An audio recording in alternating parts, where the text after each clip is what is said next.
high time for us to include Shastra Chikitsa for Kamala. We have to re-edit Charaka Samhita. What we are using, what we are reading Charaka Samhita is reprint, no re-edited. If you take Harrison's textbook, it is re-edited every year or once in few years it re-edited. Whatever newer thing they come across, they try to edit it, make it more advanced. But I don't say Charaka Samhita is not advanced. Charaka is the Bible for us. It says, it's everything. Charaka, Sushrata, all Brahatrais, Lagutrais, everything. Ultimately, they are aptas. We cannot question their credibility at all. But it is right time because of the newer technology, whatever invention we are doing, right invention has to be incorporated. It's a need of the hour. Now we have to include Shastra Chikitsa for Kamala, Shakashita Kamala, that for Paratandra Shakashita Kamala, which is nothing but post-hepatic jaundice. Now, Samprapti. What is Samprapti? As I told you, there are two kinds of Charakachara Kamala is of two types. Naturally, there are two Sampraptis. One is Pandurogi tu Atyartam Pittalani Nishevate, Tasya Pittam Asrag Mamsam Dagdva Rogaya Kalpate. Asrag Mamsam Dagdva. What is Asrag Dagdva? When you see Madhukoshakara, Dagdva iti Sandushanat. Dagdva iti Sandushanat can be interpreted as destruction. Which destruction? Asrag destruction. Hence, RBC destruction can be considered here in this context as Asrag Dagdva. Because of excessive Dagdva, see, RBC undergo destruction because of two reasons. One is physiological reason, that's called physiological destruction. RBC once attains maturity, 120 days, naturally they will be destroyed. The another condition, very rarely we see, but still it exists. What is that? Pathological destruction. RBC can undergo pathological destruction. What is pathological destruction? Before it attains its maturity, it will be destroyed. See, after 120 days, it's supposed to destroy, but before it attains 120 days, before that itself, it is destroyed. Let it, what kind of destruction? But at the end of what is happening here? The bilirubin is producing. The bilirubin, the unconjugated bilirubin is produced because of destruction. It's immaterial what kind of destruction it is, physiological, pathological, let it. But because of excessive destruction, there is excessive bilirubin is produced. What is that? Unconjugated bilirubin level will be high. That is produced. And that is happening in this condition. That's why I compare Koshashakashita Kamala to unconjugated hyperbilirubinemia. The second Samprapti. Kafasamurchito Vayu Sthanat Pittam Kshipet Balim. Shakashita Kamala Samprapti. So nicely Charakacharya has told. All of us we know, Kamala is a Pittaja Anatmaja Vikara, Pitta Pradhanata Dosha Vikara. Pitta is leading dosha in the Samprapti or in the disease manifestation. But in Shakashita Kamala, along with Pitta, Vata and Kapha are playing an important role. What is that? Ruksha Shita Guruswadu Vyayama Vega Nigrahaihi Kapha Sammurchito Vayu Sthanat Pittam Kshipet Balihi. Here, Ruksha, Shita, Guru Swadu, Vyayama, Vega Nigraha, all these are all Kapha and Vata Prakopakaran Nidhanas. Here, Kapha and Vata gets Prakupita because of these Nidhanas. Here, this Prakupita Kapha and Vata, what they do? They produce Avarodha to the flow of the Pitta. Here, what one can interpret this sentence exactly? What is Kapha Sammurchito Vayu in present scenario? It's an intrahepatic obstruction occurring at the level of bile canaliculi is Kapha Sammurchito Vayu. Kapha Sammurchito Vayu can be interpreted as it's an intrahepatic obstruction which is occurring due to inflammation. Hepatitis, what's happening here? What is hepatitis? It's an inflammation in the liver and in general and hepatocyte in particular. The hepatocyte, because of inflammation, they get swollen, and because of swelling mechanism, the gap, the aperture in between two hepatocytes get closed. And that is Kapha Sammurchito Vayu. Sthanat Pittam. Because of obstruction, the bile which is produced is not excreted. And that's what we call cholestasis. This condition we call cholestasis. This is Sthanat Pittam. Kshipet Balim, then it enters the circulation. What Ayurveda opines for this example? Here, because of this obstruction, the Pitta is going to Shaka. Why it goes? Because of Vata. It is called Ashayapakarshaka Hetu. It's Prakupita Vata. See, already Vata is Prakupita because of these Nidhanas. We know Generally, Vata gets Prakupita because of two reasons. One is Marga Avarodha, second is Dhatu Kshaya. In this condition, already Prakupita Vata gets further Prakupita because of Kapha Marga Avarodha. Because of Marga Avarodha, the Vata becomes double Prakupita, and it takes the leading role in taking the Sthanika Pitta to Shakha. Shakha is nothing but periphery. It enters the circulation. The Ranjaka Pitta or bile is supposed to reach costa, is not reaching there, it is entering the circulation. That is the Samprapti. Hence it is obstructive Samprapti. The earlier we saw destructive Samprapti, this is obstructive Samprapti. Here I tried my level best to make it more appealing manner. By seeing this diagram, you can easily make out.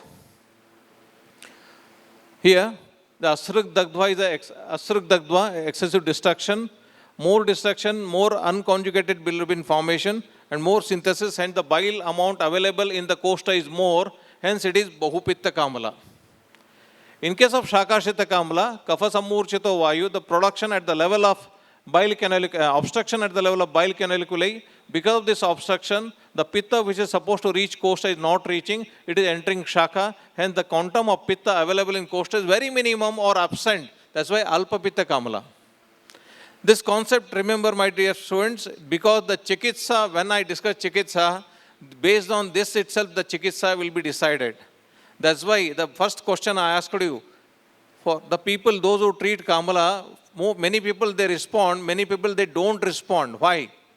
Because they give oral medicine, most of the hepatoprotective drugs only they give. But people, those who are having this pathology, they respond. People, those who are having this pathology, they won't respond because the pathology is different. That pathology has to be reversed. Unless and until we reverse the pathology, whatever drugs they give, they will not acting. That's why patient will not respond at all because failure of diagnosis. This is Samprapti. I hope it's clear. Now, before I go to next point, what is Ayurvedic understanding? See, it's a Raktava Srotas, Moola. It was initially small plant.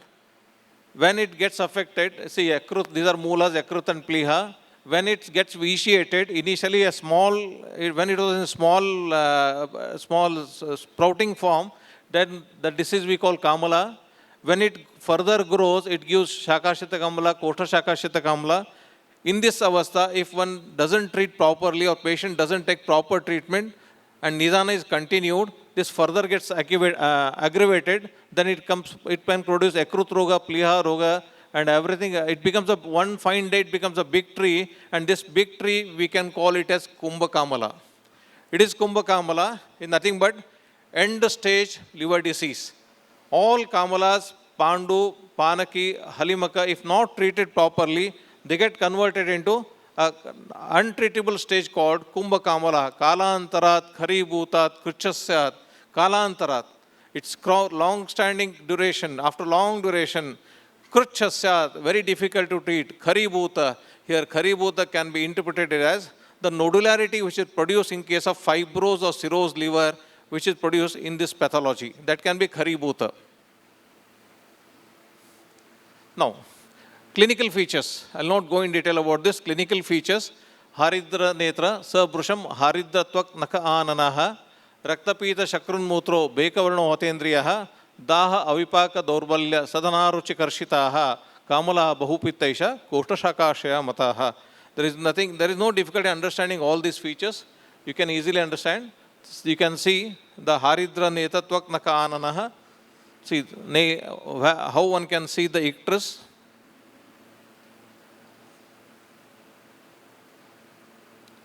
You can see Haridra. This is the Tvak Pitata. Generally in case of chronic conditions, one can see the Tvak Pitata. And most important thing, many of you are not doing, don't forget to see the urine color daily. When you are treating the liver disorders on IP basis, always check the urine color. That gives important clue to what kind of treatment patient has to be given. Daily one should monitor the urine color, morning sample and evening sample. And that gives important clue. I'll tell how it is going to be helpful afterwards. Now, Shakashita Kamla Chikitsa Lakshanas, Tilapishta Nibam Yastu Varchaha, Shujati Kamali, Shleshmana Ruddhamargam Tat, Pitta Kafai Harajayat, Ruksha Shita Guru Swadu Vyayamai Veganigrahi. See, there is all features are almost nearer to the Koshta Shakashita Kamla, but one important Lakshana told by Charakacharya is Tilapishta Niba Varchaha. I want to highlight Charakacharya's scientific nature, how scientific he was during his era. Tilapishta niba varchaha. See, if he wanted to tell how the stool in this condition, the appearance of the stool he wanted to tell. He has given the simile called Tilapishta niba varchaha. If his intention, have you seen this, students? If not, at least after today going home, you can have a practical trial. You take mushti tila and prepare kalka out of that, and fine kalka you prepare and you monitor how it looks, how you observe how it looks. Here Charakacharya is of the opinion, why Tilapishta? Chakrapani has clearly told, Kostasya malaranjaka pittasya bhavat. Now, before discussing Charaka's scientific version, I want to give some modern highlight for this. Bile. Bile, bile basically is a liver secretion which contains three components: bile salts, bile pigments, and bile acids. Bile salts, bile pigments, and bile acids. Bile pigment basically is doing pigmentation work. Bile pigment, when it reaches intestine, when it is excreted in intestine, the bilirubin is further converted into stercobilinogen and urobilinogen. It's an end product of bilirubin. Stercobilinogen and urobilinogen. Stercobilinogen is responsible for the normal golden yellow color of the stool. Whatever stool color we see is because of the presence of stercobilinogen. If it is absent, the stool color will become clay color or white color. That's the reason. The second, bile also contains another component called bile salts. Sodium taurocholate and sodium glycocholate. These are the two salts. They are helpful for the proper emulsification of fat. Whatever food we consume, it may be carbohydrate, protein, or fat, it gets digested because of the respective enzymes. Protein gets digested in the stomach, carbohydrate in the intestine, but they are easily digestible. The proteolytic enzymes, the carbohydrate digestion, easily digest them, but it's not so with fat. The lipolytic enzymes cannot penetrate the fat globule as it is. Why? Because of fat globules are having highest surface tension compared to protein and carbohydrate. Hence, there must be reduction in the surface tension of a fat globule, and then only the lipolytic enzymes will digest the fat. Hence, the process wherein the highest surface tension is reduced to lower surface tension is called emulsification. And who is doing emulsification? Bile salts. Bile salts are helpful for the digestive process in terms of emulsification. If bile is absent in the intestine, how can you expect emulsification? No emulsification, no fat digestion. No fat digestion, fat excretion. Fat is getting excreted as it is because there is no proper digestion. And we call this condition as stitorrhea. And Charakacharya wanted to explain both stitorrhea and clay color in a single shot. That's why he has mentioned tila pishta niva varchaha. If you crush the tila, it becomes clay color, no doubt. But how is the consistency? If you hold it, how it is oily in color, oily in consistency. Snigdha, that is snigdha pichila. Charakacharya wanted to tell it's a clay and snigdha pichila. See, he could able to sense fat is not getting digested in case of Shakashita Kamla that time itself. See, now you tell who is more scientific? Charaka was not scientific. Each and every sentence told in Charaka Samhita is 100% scientific. Charaka is the greatest scientist ever we see in our era, in that era and this era also. Nobody can be compared. Charaka Samhita, Sushruta, Ashtanga, all are there, great treatises in their level. And we have to follow them what they are told. If we adopt same thing, I think no need to do any research work at all. Whatever they are told is sufficient. Only thing we have to explain our principles to opposite person, we have to make use of their knowledge and we have to tell. That's why to understand Tilapishta Niva Varcha, I had to tell about clay color and stitorrhea. Then stitorrhea and clay color, when I tell, then we can understand what is Tilapishta. And Charaka was most scientific to tell about all these. Tilapishta Niva Varcha is the most distinguished clinical features told by Charaka in the context of Shakashita Kamala. And remaining all are almost same year once. one practical tip I want to give you. Is it possible to diagnose pre-hepatic jaundice and hepatic jaundice in clinical practice without any investigations? You don't have investigation facility, your practice is at remote place, patient comes to you, by seeing icterus itself, can you differentiate? Yeah, it is possible. There are two tinge, one is lemon tinge, second is orange tinge. And just imagine lemon and orange in front of your eyes, you can make out the difference. Always lemon tinge of icterus is seen in case of pre-hepatic jaundice. Unconjugated hyperbilirubinemia, the icterus is lemon tinge. It's just like a lemon. In case of conjugated hyperbilirubinemia or hepatic and post-hepatic jaundice, the icterus is orange tinge, just like a orange, darker, more darker, because it's a conjugated bilirubin getting deposited. Why eyes become yellow in case of jaundice? Students, it's question for students. Why not teeth? Both are white. In jaundice, why eyes become yellow? Why not teeth?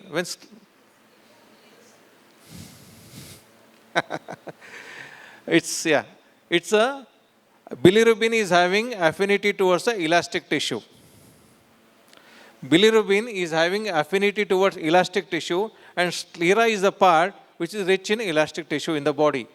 Sclera. That's why eyes will become yellow in case of jaundice. Hence, eyes will become yellow. That is because of affinity. And Haridra Netra, and that is Haridra and Harita, you can differentiate here. That's why I make use of this knowledge, that is lemon tinge and orange tinge. I make use of this the clue in diagnosing the clinical conditions. Once again the same. Yeah. Till now we saw the clinical diagnosis. The paribhasha we saw, the types we saw, samprapti we saw, the clinical features. The next is investigations. See, investigations, many times I get question, see, you are Ayurvedic person, how come you can speak about investigations when you don't have any reference about regarding investigations in a system? How can you say? See, that's what, once again, I repeat same thing what I told just now. See, investigations are not like properties of any science here. It's a tool developed by physics and chemistry department. It's a tool developed by physics and chemistry department, and modern people, they have accepted it. They accepted the thing and they experimented and they incorporated in their system. That's what we are lacking. We are doing many research works, but limited to, see, if I do some research work, it limited to me only. I am not publishing. Nobody will come to know what I am doing. No, I don't know what's happening in the center. You don't know what's happening in our center. See, it's limited to the person itself here. It's not published. It's not incorporated, it's not re-edited. That mechanism is lacking in Ayurveda. That's why we are lacking. And that's why it's a high time to incorporate these investigations, and I tried my level best to incorporate investigations in diagnosing our condition. That's what I'm highlighting. What are possible investigations one can think of in case of chronic liver disease or acute liver disease? These are the common investigations. One is CBC, LFT, gamma GT, PT, viral markers, renal functions, serum amylase, serum lipase, and lipid profile. You can add few more to this, but these are very commonly we use. And amongst these, LFT we use a lot. I'm discussing about LFT because it's a most important investigation. Generally, we prescribe or patient brings the report to us when they come to us. What is LFT? Liver function test. When we write LFT, the technician is supposed to do bilirubin total, bilirubin direct, SGOT, SGPT, alkaline phosphate, total protein, albumin, globulin, and AG ratio. These are the LFT components. If you write LFT, the person is going to assess all these parameters. Liver functions. One is bilirubin total, bilirubin direct, indirect, SGOT, SGPT, alkaline phosphatase, total protein, albumin, globulin, AG ratio. How it can be interpreted? See, the first part called pigment section. In LFT, the first three, we can call it a pigment section. That will tell you the given condition is jaundice or not. Many times clinically eyes are yellow, but LFT is normal. That may not be jaundice. That is Pitta Prakopa Lakshanas. That may not be jaundice. If at all you want to call it a jaundice, there must be increased bilirubin level or hyperbilirubinemia. The total bilirubin must be high. Then only jaundice. First. The second, what kind of jaundice? What kind of bilirubin is high? In total, see, total is 8. In that, who is contributing more? If conjugate is more unconjugated, the respective name is given. Hence, the total bilirubin, direct bilirubin or indirect bilirubin, all these are suggestive of jaundice and what type of jaundice. That is the pigment part. The second, the second enzyme part, enzyme section. SGOT, SGPT and alkaline phosphatase, these are the enzymes which are present in hepatocyte. As I told earlier, each and every body cell is having its own lifespan. After attaining its maturity, every cell will be destroyed, replaced by the healthy cell. In the same process, the matured hepatocytes will be destroyed and they will be replaced by healthy cell. And during this process of destruction, certain amount of enzyme will be liberated into system. They are called SGOT, serum glutamyl oxalate transaminase and transpyruvate transaminase. These are the enzymes which are liberated in the system. SGOT, SGPT, the normal level is 0 to 40 international units per deciliter. Why 0 to 40? Because of normal destruction, up to 40, the enzyme level is normal. When it exceeds, when LFT says SGOT is high, SGPT is high, what you understand? There is abnormal destruction of hepatocyte. See what enzyme is telling here, elevated SGOT, SGPT is telling abnormal destruction of hepatocyte. Hence it is a hepatitis. And next, alkaline phosphatase. Alkaline phosphatase is basically telling about obstructive pathology. SGOT, SGPT, destructive pathology, and alkaline phosphatase is telling about obstructive pathology. You know, the obstruction is of two types. One is intrahepatic obstruction, second is extrahepatic obstruction. If the alkaline phosphatase level is raised 1 time or 1.5 times, it is intrahepatic obstruction. It is intrahepatic obstruction. If the alkaline phosphatase is 4 times, 5 times high, it can be extrahepatic obstruction. Then many times it so happens here, we don't have any investigation facility surrounding us. When elderly with jaundice patient comes to you, if alkaline phosphatase is more than 500 or 600, first thing you have to suspect, it is a neoplasm, which is causing obstruction. And commonly seen is CF head of pancreas. CF head of pancreas is very commonly seen in such conditions, such elderly people, when alkaline phosphatase is very high. Hence, SGOT, SGPT is telling about any destruction in the hepatocyte. Raise in these enzymes is tell hepatocytes are destroyed. Alkaline phosphatase is high, there is an obstructive pathology. The third one, protein. Protein segment, there are total protein, albumin, globulin, Ag ratio. This segment will tell you how old the liver disease is, how chronic the liver disease is. In case of acute liver disease, total protein, albumin, all are normal. In LFT, bilirubin is high, enzymes are disturbed, and protein is normal. It is acute liver disease. It's acute liver disease. If in LFT, along with abnormality in protein, pigment and enzymes, if protein is less, albumin is less, it is chronic liver disease. Always in chronic liver disease, serum albumin level will be very low. In case of cirrhosis, I hope all of you have seen cirrhotic patients, ascites jaloudhara cases. There you see always protein level is very low, albumin level is very low. That is chronic liver disease. Hence the protein segment in LFT is basically denoting about the chronicity of a liver disease. The pigment, bilirubin will telling about jaundice or not. Enzyme will tell you is it obstruction or destruction, and protein will tell you how old the liver disease is. This is how one can understand LFT. Now, apart from that, we do urine routines and urine routine, bile pigment, bile salts and urobilinogens. Always urine BPBS is positive in case of hepatic and post-hepatic jaundice. If urine BPBS is positive, it is hepatic and post-hepatic jaundice. If urine urobilinone is positive, if BPBS negative, it is pre-hepatic jaundice. If urine urobilinone is high, it is pre-hepatic jaundice.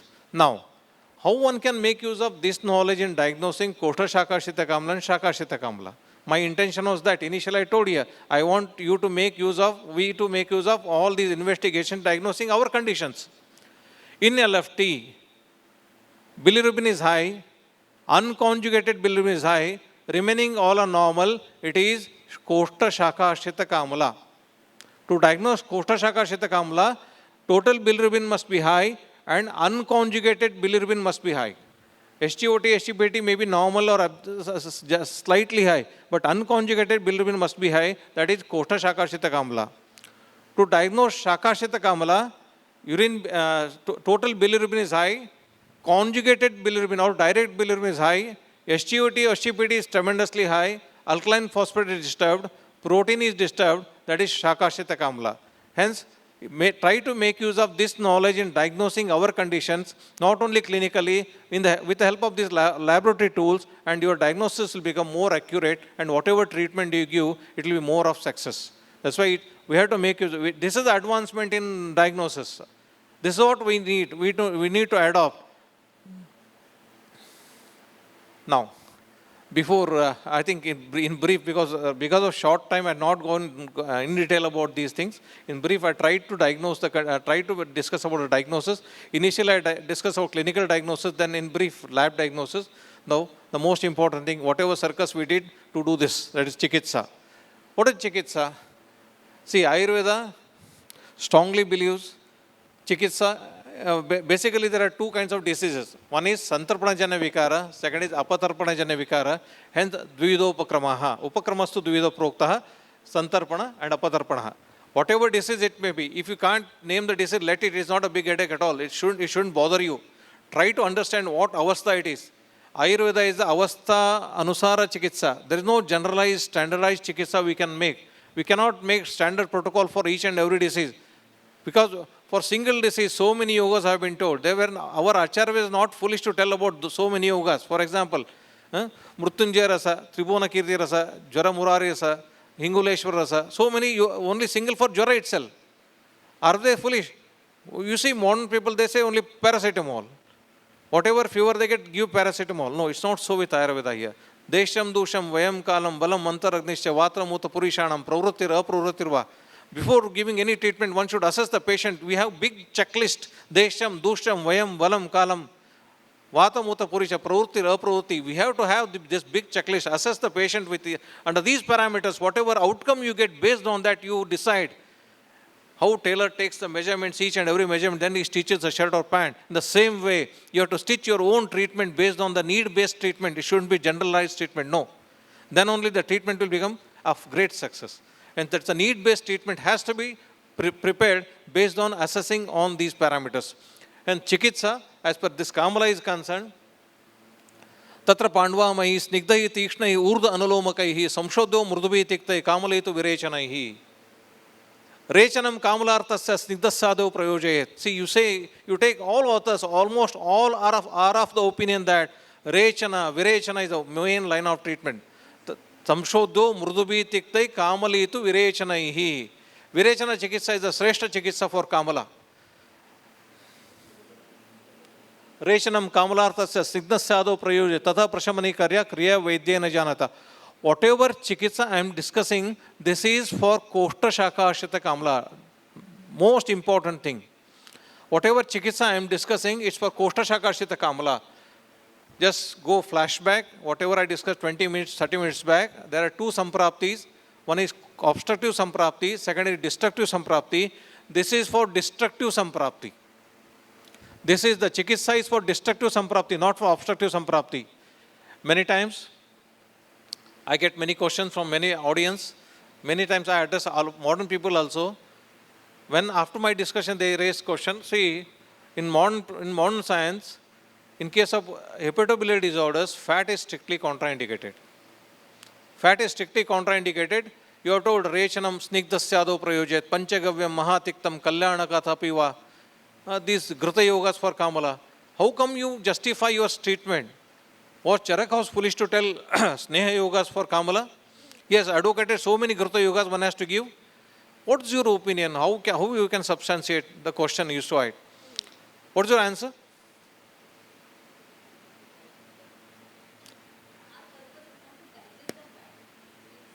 But But whatever it is, madam, once the fat has to enter, it has to go through digestion. In case of Kamala, their intention is there is no fat, there is no like emulsification, fat will not be digested. Yeah, your attempt is right, madam, no, but I'll clarify it. I'll clarify this question. See, whatever discussion, Chikitsa I am discussing is for Koshta Shaka Sheta Kamala. Just remember the Samprapti. It is Bahupitta Kamala. What is Bahupitta Kamala? The quantum of bile available in the intestine is abundant. Abundant bile salts. Bile salts are ready for digestion, emulsification. Let n number of fat let come to intestine. Yes, in this condition only Ayurveda is told to give fat, not in other condition. Try to understand this. Even Ayurveda also believes. Ayurveda has the knowledge of cholestasis. In cholestasis, don't give fat. Fat is strictly contraindicated in case of